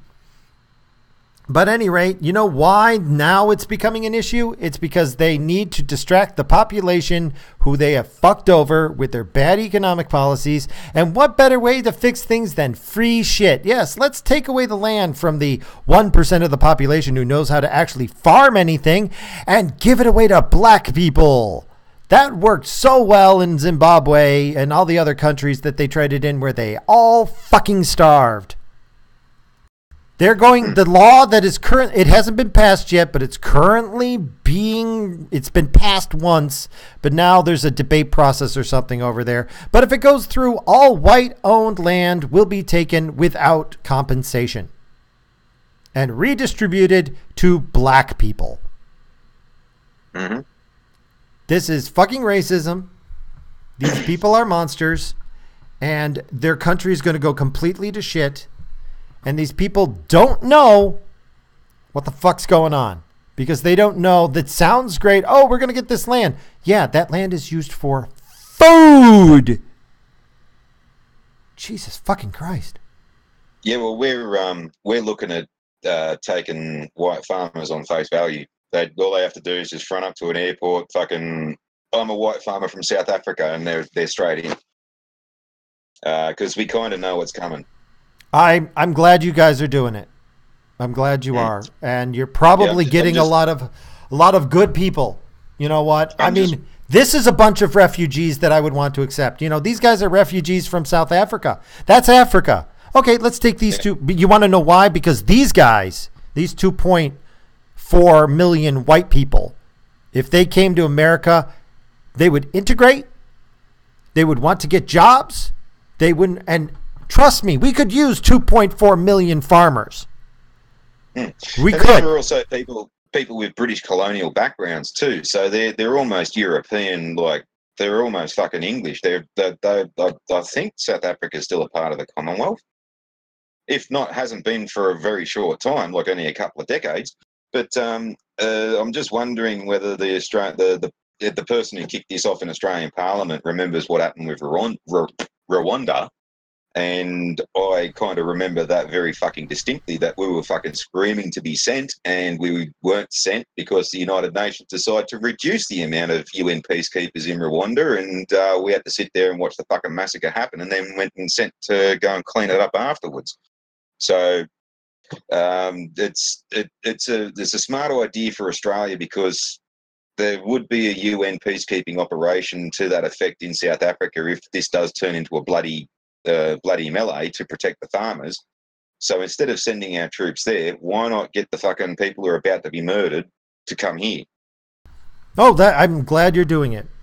But, by the way, I got to share the final paragraph because I'll save you the pain of reading the whole thing. In the meantime, white South Africans should be offering their energies and, for the farmers, some of their land to help find solutions. How about they legally own the land? Fuck off. This will help secure their future in their country, because if they don't do this, we're going to murder them all. Whereas attempts to defend their privilege, the privilege of the land that they inherited from their ancestors who have been there for over 100 years. Okay, where they turned a fucking abandoned swamp into arable land. Yeah. Whereas attempts to defend their privilege could well lead to the loss of everything they own. You fucker are freaking threatening them. And then you dare to go an important lesson from Zimbabwe in the early 2000s. The lesson from Zimbabwe is don't kill your farmers or you'll starve. Yeah, you see, the problem with that part where it says some of their land, referring to the farmers giving back some of their land to, well, that doesn't work because you have a creeping fence scenario there. You say, right, this is your land, you fence it off and say, right, here you go, that's your lot. And next day, the fence has moved a bit. And then next has moved a bit more. And it keeps moving until all of a sudden it's right at your front door and you're now locked in, you can't get out. And then the next thing you know, the fence is going through your kitchen. And then the first time you complain about it, they just go, well, I'm taking the rest of it. Stab, stab, stab. And of course, yeah, they can get away with it there because, well, the local cop's probably thinking the same thing too because he's got the little plot of land next to this guy and his fence was creeping too. That does lead into tribal bullshit as well because then you'll have groups of people on allotted lands and the other people, once they've gotten rid of the white farmers, will go, right, well, I'd like my neighbour's land now, and now their fence starts creeping into somebody else's land, and, well, it's not a white farmer anymore, and there's no police to come and stop it, so that's where you start getting into lawlessness. It doesn't fucking work. And also, some of their land thing doesn't work because some of these black fellas have already gone up to some of these white fellas and gone, this is my land now, get the fuck off. But no, this is my land, stab, stab, stab. Yeah, it's not your land anymore. About, what is it, a couple hundred white people die every month now? Yeah. I mean, I hate to say it, get out now. I mean, right now, we're going to talk about this shortly, but why the hell are we even bothering with Syria? You want to send Trump troops somewhere, Trump, send them down to South Africa and tell them stop committing genocide. I thought genocide was worse than, a couple of kids getting, a cough.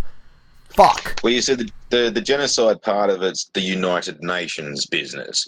Trump had it right a couple of weeks ago when he said he was going to pull the troops out of fucking Syria to put on the Mexican border. Yeah, fix your own fucking backyard before you go into somebody else's. It's what the world has been saying to America for the last few decades.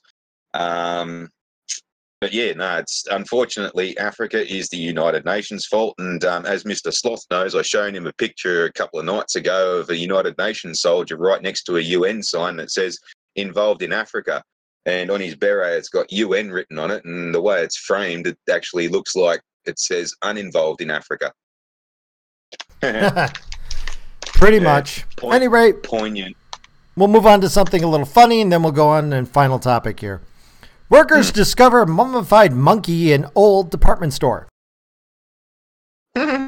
Minneapolis, which again, I wish we had Gwendy Wook here because she could probably comment on the mummified monkey. They've discovered that there was a mummified monkey in an air duct on the 7th floor of a century-old building. Nobody knows how the monkey got there, nobody knows how it came from, and nobody knows how it ended up in an air duct. Oh, this sounds like a really silly Simpsons gag. Like, where Homer gets a monkey and tries to teach it to get in through air ducts to steal shit, but the monkey got gassed or something like that, or fucking ate a bad. Because Homer was feeding it bloody chocolate and it got through halfway through the friggin' thing and had a heart attack and died. It was just left there. I'm just seeing a Family Guy episode where the evil monkey in Chris's closet comes out, except this monkey is like all mummified and crusty. Ha! I mean, oh yeah, it's a flashback part to the Family Guy in ancient Egypt, and the monkey is a mummified ancient Egyptian monkey.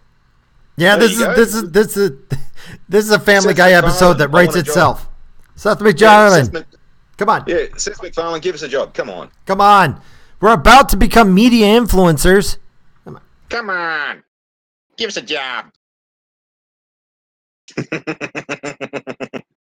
Hey, remember that time when we were in ancient Egypt and and Chris lost his monkey? Shut up, Meg. Okay, final topic. What the fuck, Trump? Seriously, Trump, what the fuck? What the fuck? What the fuck is wrong with you? What the bloody fucking hell is fucking wrong with you? Seriously, what the fuck? What the fuck is wrong with you? Jesus fucking Christ, are you okay? maybe somebody's got a gun to his head. Maybe he has to do this shit in Syria. Guess what, Trump? You know what you can do to weasel out of it? Go to Congress and say, I would like you to declare war so that I can cover my ass politically. Then it's Congress's fault. Jesus fucking Christ. We could not have had a better results. The tweet of mission accomplished. That phrase, how stupid are you to even use that phrase? Mission accomplished. Let's put it on a banner on top of an aircraft carrier, you fucking moron. Jesus Christ. I don't care if this is 8-dimensional chess. Fuck. Go ahead, talk. I'd like to know about that perfectly executed statement. Were they planning to have 73 of the 100 and something missiles shot out of the sky? Well, there's no proof of that, but you want to know something? I find it hard to believe that every missile hit, because before the last time they did it, a couple of missiles missed. They just malfunctioned when they were fired. So you're telling me you fired 3 times as many missiles, but these missiles were all perfect? Not one misfired, not one went off course, not one landed in the wrong place. Really? Well, you see, the thing about cruise missiles is that they fly rather slowly. So it's not hard to shoot them down. In fact, there was an attack on Iraq about a decade ago where they even had guys with camera phones in I think it was Saudi Arabia, filming the missiles flying overhead because they knew the bastards were coming. And Russia has been dotted Syria with the S-300, and I think there's even reports of the S-500 system, which is the newest one. And the 300 is good enough to target, lock up, and send a missile close enough to an F-35 enough to damage it. Now, that's come from both Syria and Israel, because it was an Israeli F-35 that got locked up and supposedly damaged. And Israel has admitted enough that one was locked up and a missile came close. But they were saying that the missile never hit, didn't come close enough. However, they also said that their damaged F-35 was from a bird strike and it was a complete write-off. So, yeah, read between the lines on that one. But, yeah, no, they've got shit tons of competent missile defense systems and a lot of this newer stuff. Because the S-300 and the S-500, just the radar systems, they can be ran through heaps of different actual missiles. So the Buck systems, fucking can't remember what they call them. The dirty great big things with the four silos on the back, the trucks that they got. So it's not just like the S-300 system. It's like that's just the radar. And there's multiple missiles, different types of missiles, even CIWS, their version of CIWS. And they're all optimized to hit cruise missiles because the cruise missile threat has been something since the 70s, and even actually before the 70s. So it's not a thing that they don't know about. And to say that, yeah, all of them hit, yeah, that's bullshit. Some of them definitely did miss. They definitely did shoot some down. You can actually see in a bit of the footage there where one missile I believe that some of them got shot down. I don't think they had 100% success rate. I mean, somebody's bullshitting. I mean, but let's go over a few. Let's go over this a little bit. It looks like this is going to be a limited strike, and they're just trying to bloody Syria's nose. And in the end, these missile strikes are not going to do anything. All right, they're not even going to slow down Assad. This is a joke. Okay. Yeah. Well, this is one thing that, like, yeah, they've got to start to realize is that fucking Russia is there under the behest of that sovereign government solely to protect fucking Syria, and they've said that fucking if Syria gets attacked by the Yanks, that they're going to fucking retaliate. Now, well, here's the thing: they didn't. They blinked. Yeah. Well, Russia blinked. Well, that's a thing that you usually just take on fucking face value, and it doesn't mean that they're not going to retaliate in the future. I mean, like, for all we know, fucking there's a Kilo-class submarine in the Mediterranean that we know that's shadowing the American fleet. For all we know, they could just be getting the order right now to fire a few fish at the coalition ships. This could happen still in the future. Oh no, yeah, no. I mean, that's a possibility. It isn't like, phew, wipe your forehead, everything's fine here. No, this could go south real quick. And Putin kind of really does need to retaliate in some form or fashion because he's already made the promise and he's trying to build his little Russian Empire, Warsaw Pact kind of deal thing again. And Well, if he's going to be seen as a toothless tiger, then he's not going to get very far with that. Well, that actually comes back to what I want to talk about real quickly. Why? Why the fuck are you doing this, Trump? Okay. Possibility A, he's being lied to. Well, you know what? I don't think he's that dumb. And what I've been told about as the proof that this has happened is like, we checked the internet. Really? You attacked a country because you checked the fucking internet? Well, that's a scary thought. That is a terrifying thought. If they check the internet, then the only source that they have that's anywhere near that they could call credible is from the White Helmets, and the White Helmets is basically the state emergency service for. Oh yeah, they're you can't trust anything they post. So let's. I'm not seeing a lot of footage. Literally, they've got their evidence off the fucking terrorists. Now, Syrians have smartphones. Why isn't YouTube brimming with footage from the chemical attacks?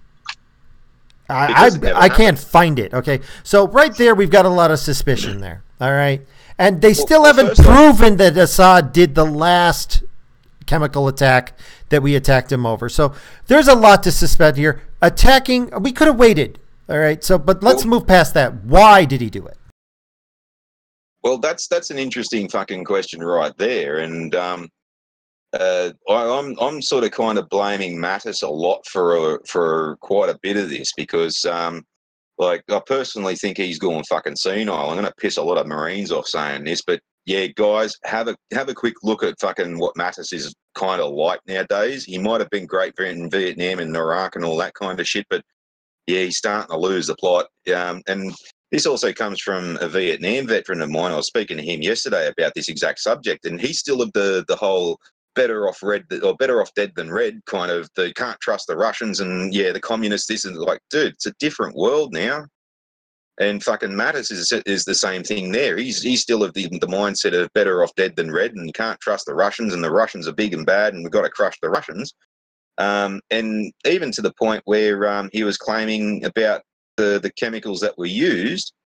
He was saying that there was chlorine gas that was used, he almost said it in as many words. And I think I heard somewhere that sarin was used as well. It's like, well, no, you're the only person that's been saying anything about fucking sarin. And that last chemical attack, he actually had to come out 12 months later and say that there was no evidence and it never actually happened. Now, here's another thing that everybody needs to understand about all these chemical attacks and the red line and all this kind of shit was years ago. The fundies tried doing this, and they claimed a chlorine gas attack. And the internet community, because you can do this, you can speak to these fuckers who are posting these videos up from these actual areas and call them out and call their bullshit. And we did. We said, okay, so where's all the chemical burns? And this is one thing you will never find in this case here. Not a single fucking welt, right? So they've gone, right, shit. Well, we've been called out on this one. The next chemical attack that they tried to make, they actually physically burnt with flame children. There were kids there with actual flame burns, and you can tell the difference. And we've just gone, you dirty cunts. Oh, what? Yeah, you bastards set fire to kids. Well, no, we didn't. They're chemical burns. No, they're flame burns, not chemical burns. We can tell the difference, you assholes. And then they stopped with the chemical attacks for a while and went to nerve agents. And there was one nerve agent attack where they'd claimed that they had to give one bloke, 7 doses of atropine, which is sort of kind of like 14 times the lethal dose for a fucking adult human or something like that. And then they wondered why this bloke died frothing at the fucking mouth. Holy bloody Jesus. But we've also got a video from a doctor who was there. And you also got to remember too that shortly after this chemical attack, this whole area had been retaken by Assad's forces. And this doctor wasn't a fundy. He was just a poor silly fucker who'd just been tangled up in this and working in the hospital. He states that they'd only been told that it was a conventional bomb, and that was what they were working on the casualties with, just a chemical, not a normal conventional high explosive munition. And all the signs and symptoms and all that kind of stuff were leaning towards a conventional bomb attack. And he explains, and you can actually see him in this piece of footage that where they're hosing people down and all that kind of stuff in the waiting room. That was actually just the waiting room. That wasn't an ER or anything like that. There were people waiting, and they all had same signs and symptoms of just a normal conventional explosive weapon going off. And all of a sudden, some idiot runs in and goes, it was a chemical attack. And then everyone started frantically washing people down and all this. There were kids there that did have asthma, and their parents were, frantically giving them things of Ventolin and all this kind of stuff. And the doctors are sort of standing there going, well, what the fuck are these idiots doing? So, yeah, that's his statement. And, he basically says, there was absolutely no signs or anything of a chemical attack, and there were no signs or symptoms on anybody that the chemical had been used or anything like that. And it was all indicative of just a normal high explosive attack, which is what they were told in the first place.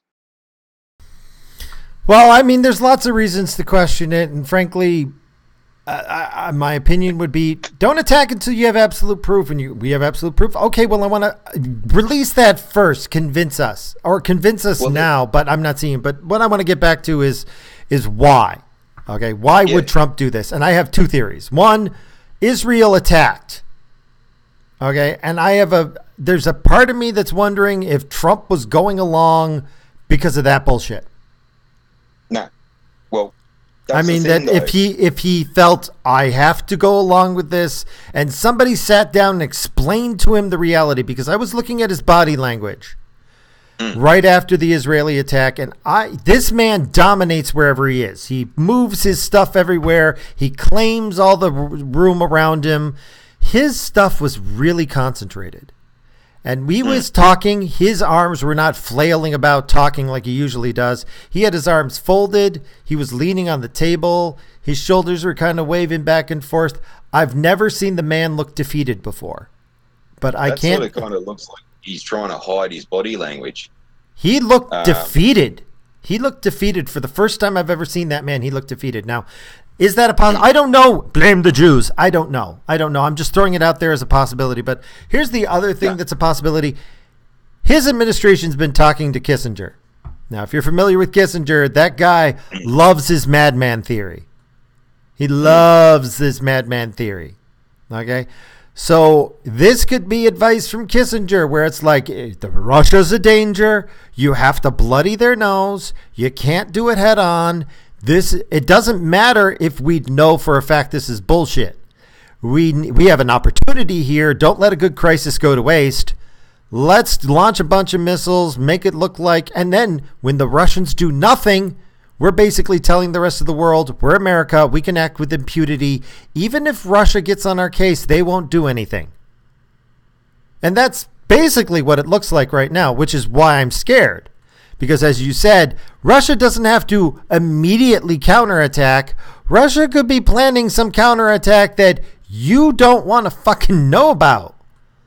Like, he could be planning some serious shit. Hell, the guy managed to, poison people in other countries with, umbrellas and shit. You don't know what he's planning. So this is a very dangerous game. And people died over this. What if it actually turns out that it was the rebels nuking themselves? You just murdered a bunch of people who were totally innocent of the crime you accused them of. Well, he's safe there because, like I keep saying, the attack never happened in the first place. There was no chemicals used. And this will come out in a day or so when UPCH or whatever the fuck they're called will be able to come and make their findings. Because everybody so far that's had their preliminary and all this kind of stuff, because you also got to remember the Russians have gone in to try and see if it's safe enough to send people in as well. And they've found nothing. The local medics and all that kind of stuff, they've found nothing. None of the casualties displayed any symptoms of this. And there's no way to erase the chemicals in the dirt. Okay, there's no way to erase it. So if you send people in, there's going to be traces somewhere. Yeah, exactly. Right, and this will come out in the next couple of days, and this is actually the thing that's pissing me off about it the most. I don't really care about the whole fucking almost getting nuked by Russia and all this. It's the fact that fucking they did this blatantly, knowing that the answer is going to come out. And the problem with it is that it's now such a huge issue that when the answer does come out and it's going to blow up in their face, and this is how confident I am that this never happened in the first place, is that I'm pretty sure Trump will fucking be impeached for this because he almost started World War III over a load of bullshit. No. I mean, he didn't break any rules. He didn't break any laws. That's the sad part. He was perfectly within his legal right to do everything that he did. But that's going back to the whole Kitchener fucking, madman theory. Like that can also fucking, that's a double-edged sword. That.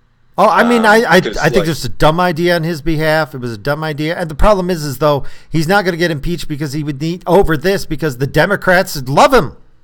They're like, finally, Trump's doing. It's so weird to see them. They're like, I must support warmongering, yet it's Trump. It's so confusing them. You've got to sort of understand how many people have been screaming for him not to fucking do this. Right? Oh, his whole base is screaming at him. Everybody who voted for him is pretty much screaming at him. It's not just that. There's players in the background who, like, you really should listen to that fucking he just flat out fucking ignored, and they're going to go him. No shit, seriously, like, fucking everyone, like, even the conspiratards were right about this one. Fucking, no, don't do this. And another instance that you got to also realise as well is going back to the whole with conventional weapons. There is absolutely, and this is another thing that's going for the Russians and for Assad, is there's absolutely zero strategic or tactical advantage to use chemical weapons right on the verge of most of these people have surrendered and they've left. The only handful left you can crush in a day or so, which they did, with conventional weapons. There's no point gassing these people, and there's absolutely no point gassing the civilians and not the combatants. Because remember, none of the combatants got hurt in this. So there's that on top of that as well. And this also, when you mentioned up with Russia trying to bump off, people overseas and whatnot, the Skripals. Interesting little fact that will be coming out in the next couple of days as well. Is that the type of agent that was used, Kovacic or something like that, it's also known as BZ. It's not a Russian chemical, and it's not a murderous type. It's not a death chemical or a death agent either. It's an incapacitant. It's only designed to fucking put you to sleep for a few days. The Russians don't have that, but the Yanks and the Yanks and the Poms do. And remember, I was saying a few weeks ago about fucking that thing not just thickening, it also frigging curdled. And I was saying that it definitely wasn't the Russians, and I was saying it might have been the fundies. Well, I'm now retracting that statement. I'm saying I wished it was the fucking fundies, because it's now looking like, it possibly was an inside job. And everyone knows I'm not a fucking conspiracy theorist, and if I'm siding with the conspiracy theorists, they're right about it. This is coming out. Here's where I'm going to sum up here. Donald Trump does have this tendency to pull something out of his ass. And he isn't entirely stupid. So maybe, just maybe, there is something none of us have seen that he's keeping close to his chest that he's going to pull out, and we're all going to go, oh, it fucking makes sense. However, and the only reason I'm bringing it up is that because so many times before I said the same thing you just said. No, he doesn't have something to pull out of his ass.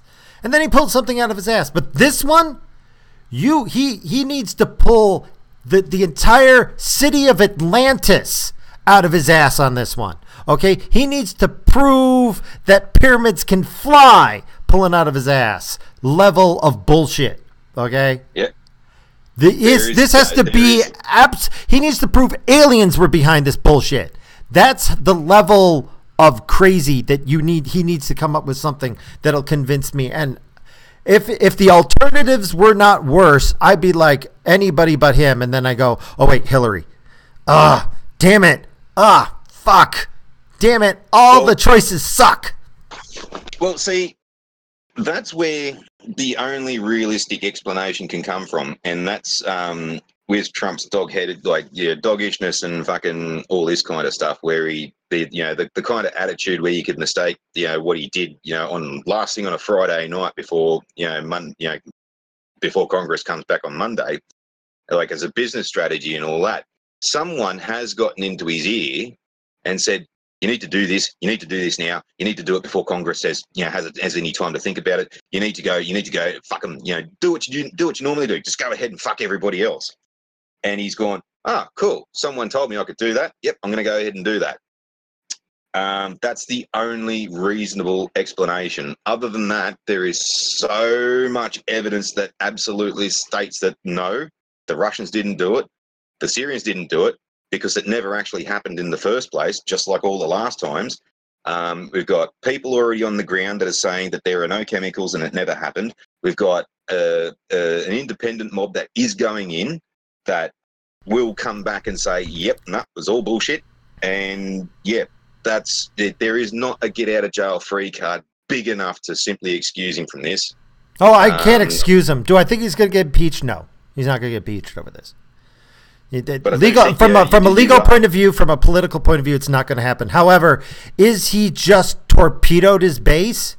If they got polled right now, I'll tell you right now, are you happy with Trump? No. I was before this whole Syria thing, I was happy with him. Now, no. Yes, this is a fucking deal breaker for me.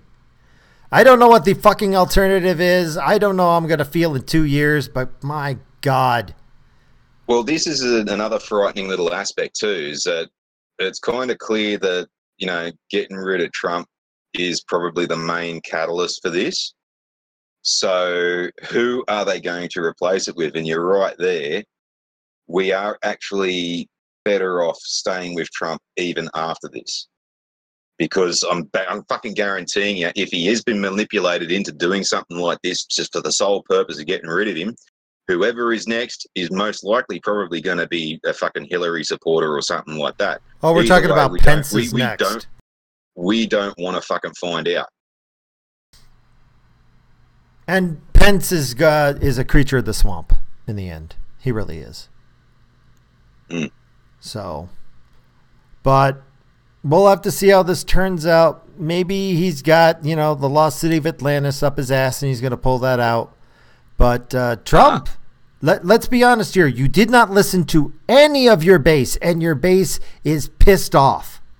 We don't care about Syria. Just leave. Let the Russians have their shithole. The country's a shithole. It is a hole full of shit. Okay? They can have the shit. It's just shit. There's plenty of shit elsewhere. Find somewhere else to get shit. We don't need any shit from that hole that's called Syria. Let them have it as a satellite state. Let them blow their blood, money, and treasure on that hole of shit. Nobody wants it. Nobody cares. I don't care if this was a limited goddamn strike. You went too far, fuckhead. Jesus Christ.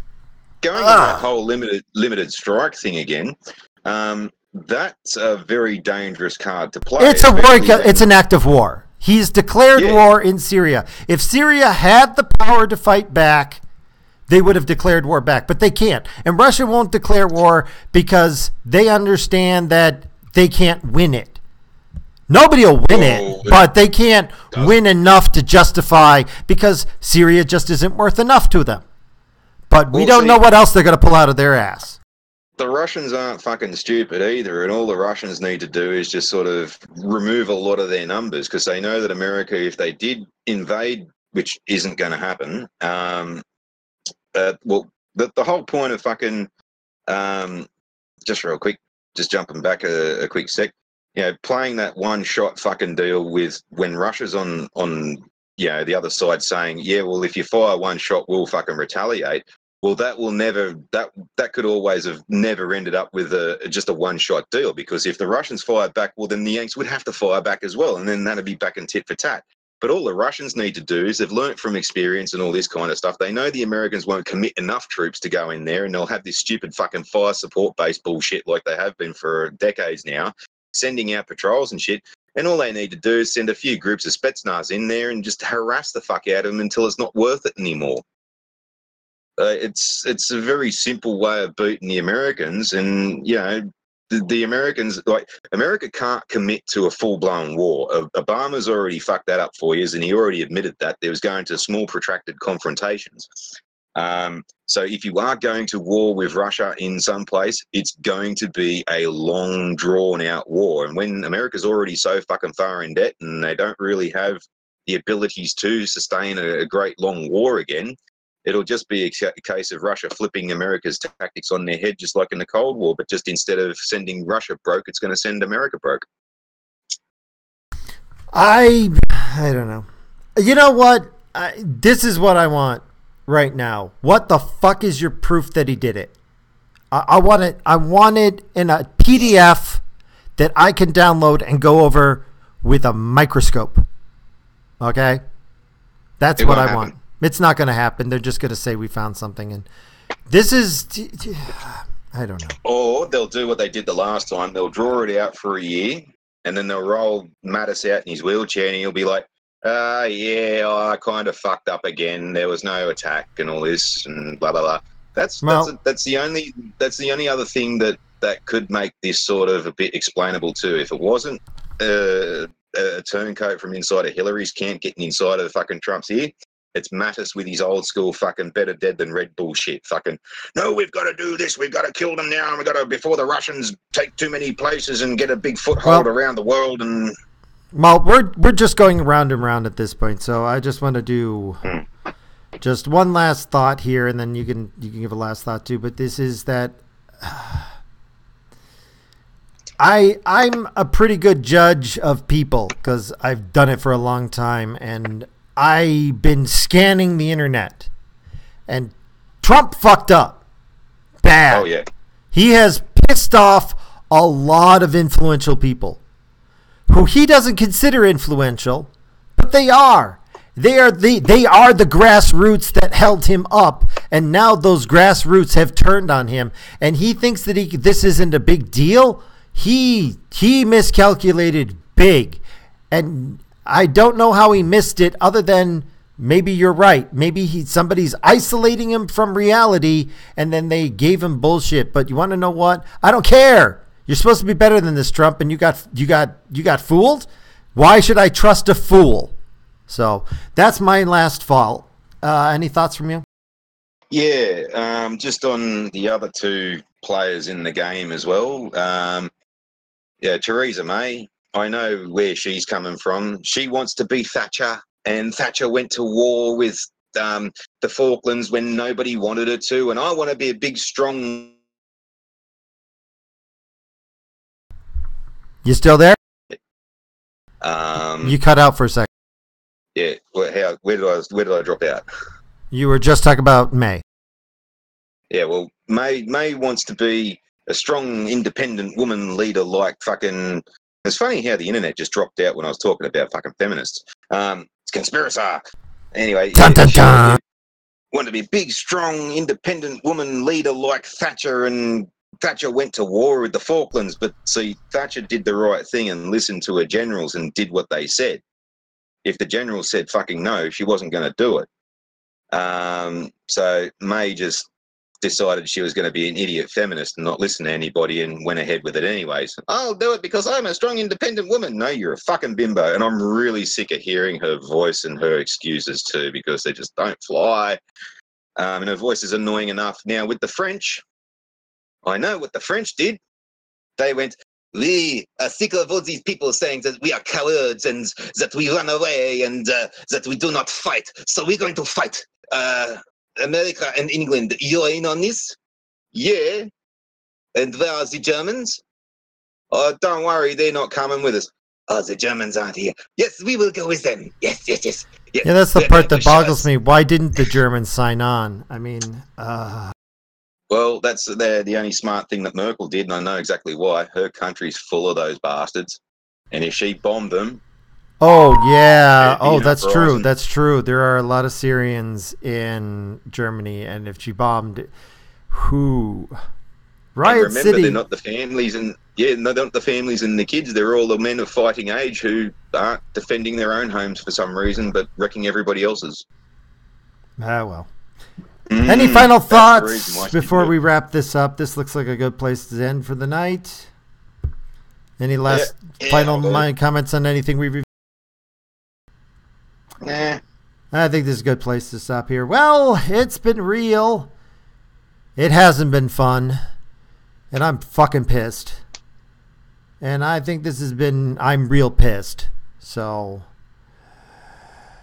let's see how things are next week. If we're still here and not a glowing radioactive cinder. So,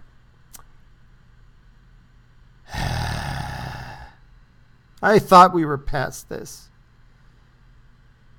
Any rate, any last words, Freddie? I was only joking when I said I missed the Cold War.